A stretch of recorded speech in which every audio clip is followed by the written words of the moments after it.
Welcome back to Small Caps, ladies and gentlemen. My name is Kerry Stevenson.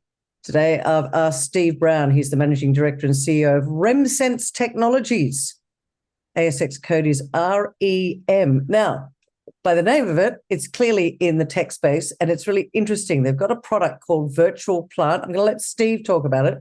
More importantly, Steve is also the founder, so I'm really grateful that he's got the time to come on and share what RemSense Technologies are doing and why we should be sitting up and taking notice right now, because they are in that sweet spot where they only listed in 21. They've made great strides, and now they're ready to talk to the market. Steve, great to see you. Thanks for joining me on Small Caps.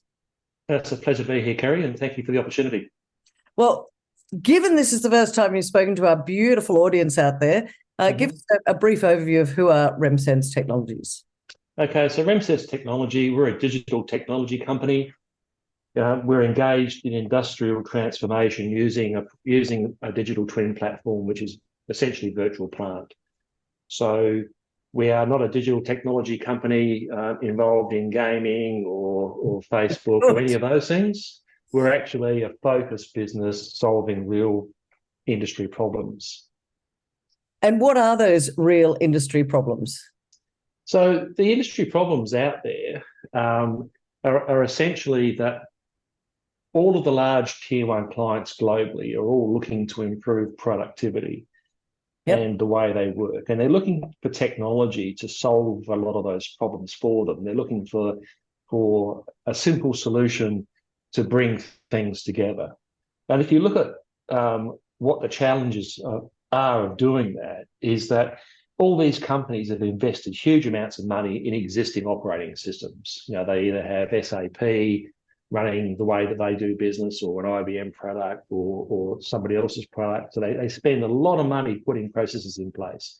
And it's very expensive for them to change those processes and bring in something new that enables them to take the productivity leap. And, you know, we have quotes from clients where, you know, they believe that their employees spend a couple of days a week trying to find information from their various siloed systems that don't talk to each other within the company. And they're also facing another challenge, which is on the ESG front, where there's escalating costs, there are environmental issues, and there are a lot of challenges around managing geographically distributed assets.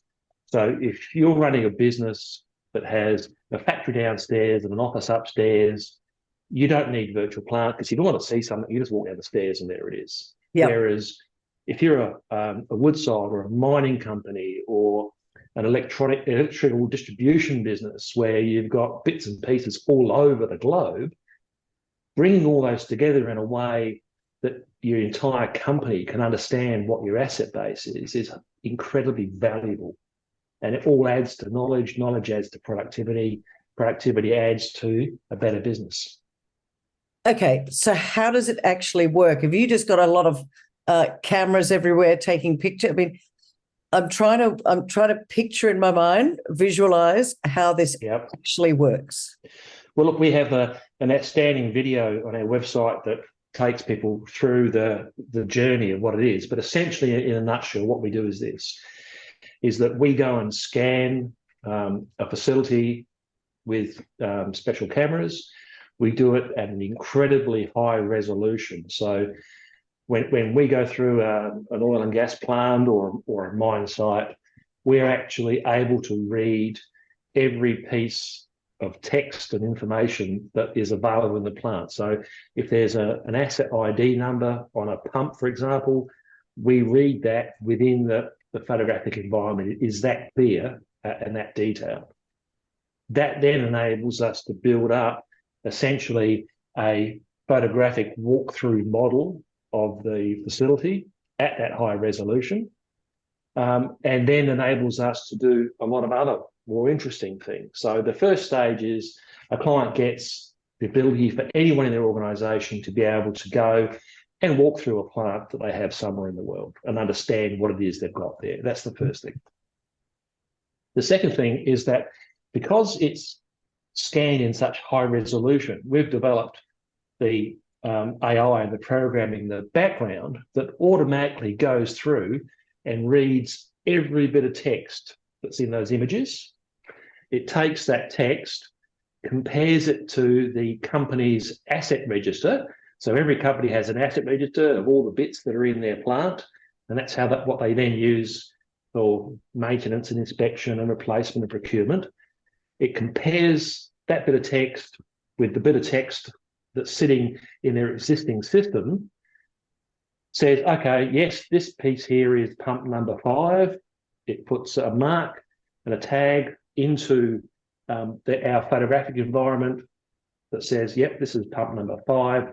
And it then creates a link between that and the client's existing systems. So the clients don't need to change any of the existing way they work. They can still do inspection the same way, maintenance the same way. But what we're doing is for you to go from the visual into the client system, which is essentially, databases and spreadsheets. It's a much more textual context system than an image-based system. So you work in an image-based system, you get access to the detail very, very quickly, or you could be in the detail system, click a button, and then automatically go into where in the plant that is. Yes, that is the pump. So if you have a maintenance job that you need to do, you get the thing come through on your daily work thing that says pump 5 needs servicing. Where is pump 5? What does it look like? What do I need? You just click the button, it takes you there, and you can 360 around it. You can see exactly what you've got to do, and it's all done incredibly quickly and incredibly reliably and safely as well. I guess one of the things I was thinking about when you were talking about that, for example, I don't know, you said you take a photograph of all the detail and say pump number 5 is, 5-2687162. Yep. What you're eliminating is human error as well, aren't you? Because I could put down 5678115 instead of 12, which throws the whole thing out. It was just a human error, but this eliminates that, I assume, which means better productivity. Absolutely, Kerry, it does. The other thing that it solves is that where you've got facilities that have been in existence for a long time, they could have been working for 20 years. Over those 20 years, changes have been made, things have happened, and sometimes the paperwork and the data systems don't catch up, and sometimes they never catch up. So by us going in and doing this, we actually identify what's really there compared to what they think is there. And in some cases, we've been able to identify maintenance critical items that don't appear in their maintenance system. And in some cases, things in their maintenance system that were long replaced. They've gone, they're no longer there. So it actually does an audit function as well at the same time. Yeah, okay. And it's interesting, you said before at the start, you said you called it you called the virtual plant a digital twin. Yes. Why do you call it a digital twin? I guess it's the industry term for what is essentially a digital mimic of what's actually in existence. There are various types of digital twins, but essentially what our digital twin is, it's a completely visual system that enables you to see what's on site without going to site. And you can do simple tasks like you can measure distances, you can do planning, you can train people. There's lots of things you're able to do without actually going there. Okay, I want to talk about the size of the market because our audience out there are looking for opportunities. I want to understand, Steve, what's the size of the market and is anyone else doing what you're doing? In other words, how do you protect what RemSense Technology have from somebody else? Is there a barrier to entry here? Sure. So let me talk about the IP part first, because that is important. So we protect our IP very simply. The agreements that we have with our clients and our major industry partners like IBM are that the IP belongs to us. That's the first thing. Secondly, all the smarts around the IP reside on our side of the firewall. So when we provide the software to a client, they get to use it, but they don't get to be able to understand how we do what we do. Right. Right. So we're not giving people something they can copy. Okay. At the moment, there is no real competitor for what we're doing. None that we're aware of.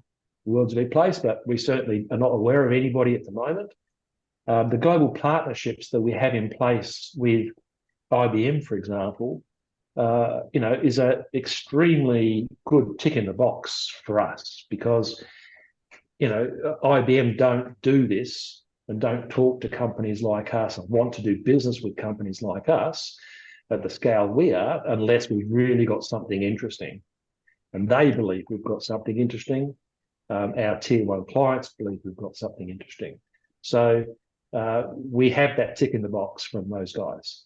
When it comes down to market size, the market is actually huge. If we just take IBM and their product Maximo as an example, if we were to interface with every client that they have using their asset maintenance and asset management package Maximo, the market for us over 3 years is about $5 billion. It's a massive market. Now, of course, we've got to capture all of our users for that to happen, but that's just one aspect. IBM have 30% of the market. That's the size for us of that global market just with them. If we're successful, even if we're successful with a small percentage of their overall client base, that is still a big number. Absolutely. So we see a huge global market across multiple sectors, and we certainly have been very careful in who we've established global partnerships with, and we've targeted specifically those companies that are already servicing tier one clients on a global basis in large scale operations. We're not there for the small mum and dad company. Right. Sorry, mum and dad companies. We love you dearly, but not for RemSense. No, they couldn't afford us. You know what? That's what my son says about his product. But anyway, that's a whole other story. Yep. How does the partnership with IBM work? So the partnership with IBM works is that we have access to their market and they have access to ours. So what we're doing with IBM is twofold. One, the virtual plant product actually value adds to what they're doing. It really gives a complete new way for their clients to view their assets and to interact with IBM's existing systems. The reciprocal part of that is that because we've got this enormous photographic database of an asset, so we have highly detailed imagery, we can do what's called mapping and assessment of those images. For example, we can look for corrosion. So we can automatically, the same way we do for the text with the asset number, we can go through and we can record every instance of corrosion in a facility. We can grade that corrosion automatically based on the international standards that the company uses, and we prepare a report. So year one, this is what it was. Year two, we go back, rescan, generate a report, and that's the differential, for corrosion management and corrosion monitoring. And IBM provide that smarts into virtual plant through their visual analytics programs that enables that to happen. So it's a very, very mutually beneficial arrangement with IBM, where there are pluses for both, and in particular pluses for their clients and our clients. Steve, could you have, because I said you founded, the idea started in 2012. Has technology, and we are moving so quickly with technology, has that leapt forward in such a way that it is enabling RemSense to be potentially even bigger and better than you thought back then? Oh, look, absolutely. Well, the business started in 2012 as basically a drone service provider doing high-end drone work. And, I realised that, that's okay, but you're never going to be a large business doing that activity. It's a very, very difficult market to operate in. I come from an oil and gas service company background, and I started having discussions with Woodside Energy, actually, about what some of their problems were. And we ended up with a technology development frame agreement out of Woodside Energy to develop technology for them. So Virtual Plant actually spun out of that process. So Woodside's challenge was this. They said, Steve, we want to be able to show every employee in the company, doesn't matter whether you're the managing director or the receptionist, we want them to understand what our assets are and what they do and what they look like. We want to do that anywhere, anytime, on any trusted device. They'd gone to the market on a couple of occasions, and there was lots of very, very good technology out there, but it was expensive. It wasn't practical to roll out through an entire organisation.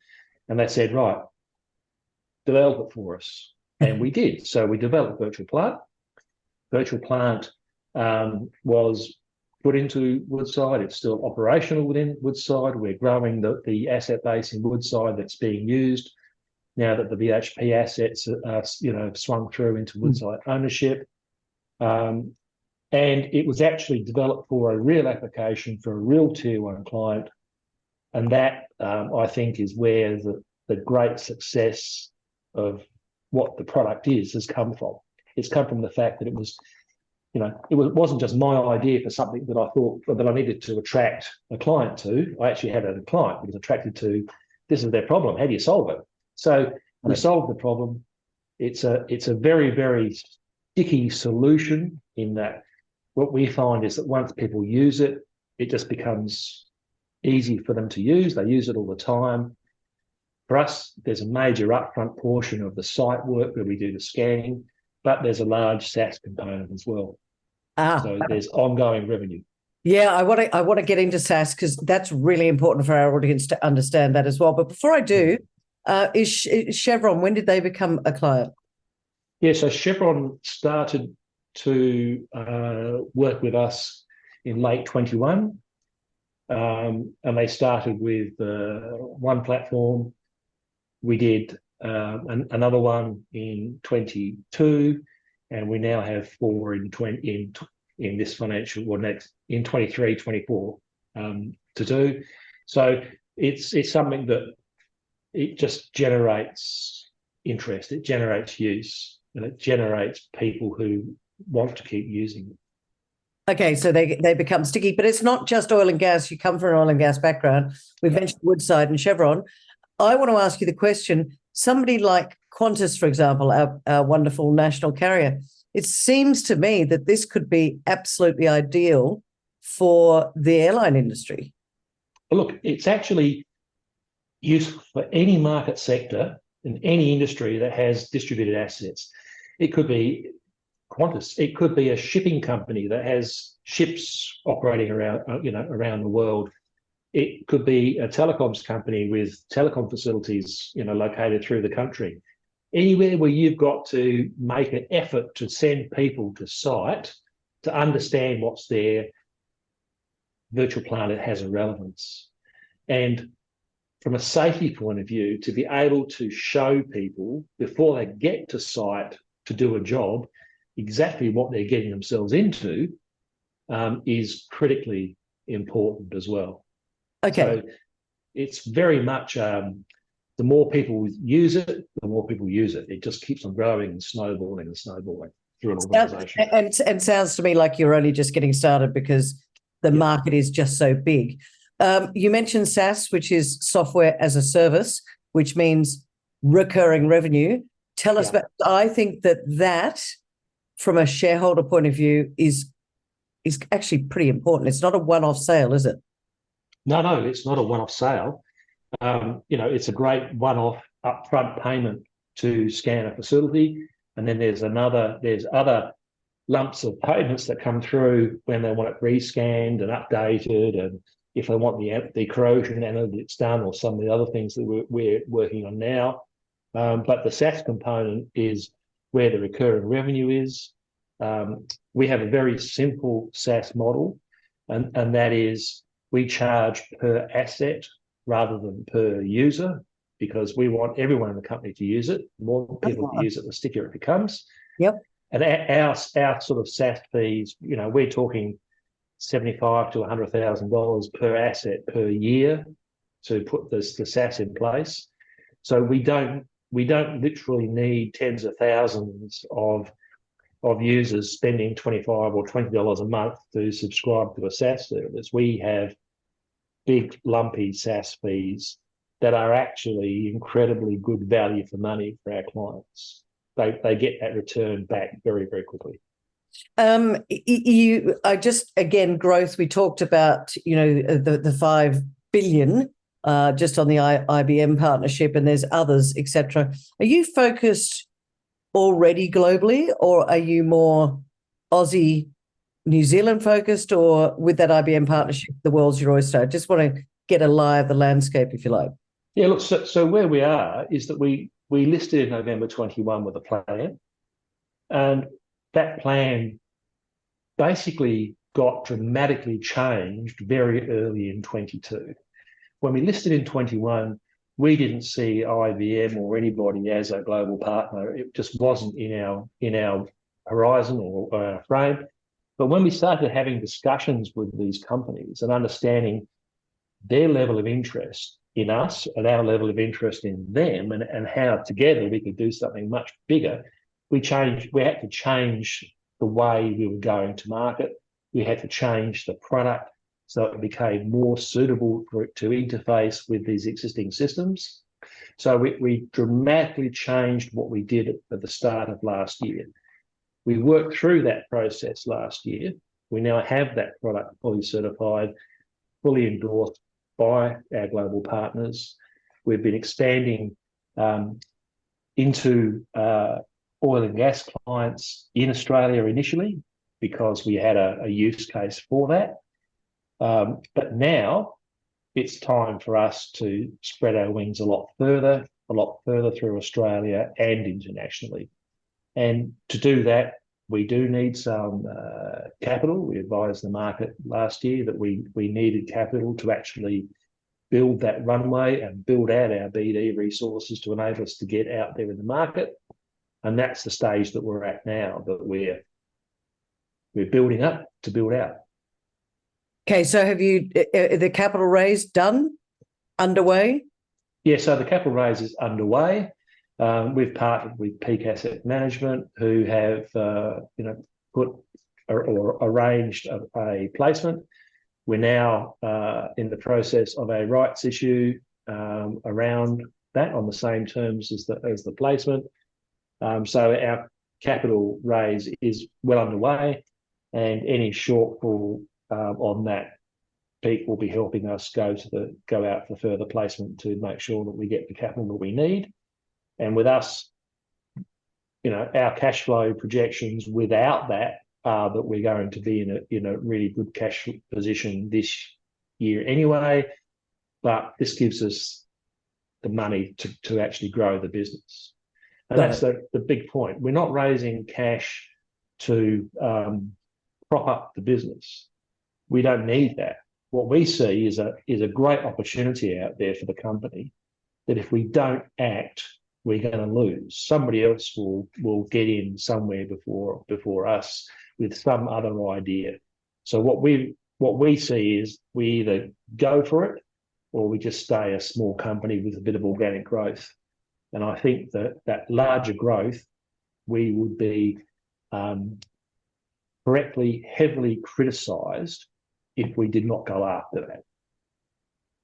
It's a very interesting time for RemSense, and I admire how you're going, especially with IBM as in partnership. We're running out of time, Steve. There was a lot to get through. This is our first one, so come back and chat to me again in a few months' time, please, please, please. But for now, can you wrap it up for us and just let us know 3 reasons why you think people should be sitting up and taking notice of RemSense right now? Look, RemSense is primed for growth, and there are 3 reasons why we're primed for growth. We already have established tier 1 clients that are growing in the number of clients and the amount of use within those existing clients. We have tier 1 global relationships that link to those as well. So we have Chevron, we have Woodside, we have IBM, we have big names already in the loop. As a business, we're going to be cash flow positive this financial year. That's our forecast, without any cash injection. So that in itself is reassuring that after this process, where we go to the market, we're not going to be coming to the market again in 3 months' time, looking for more money. Yeah. And the third thing is that, we have this SaaS component as well. So it's not just one-off lumps of money, which are really good.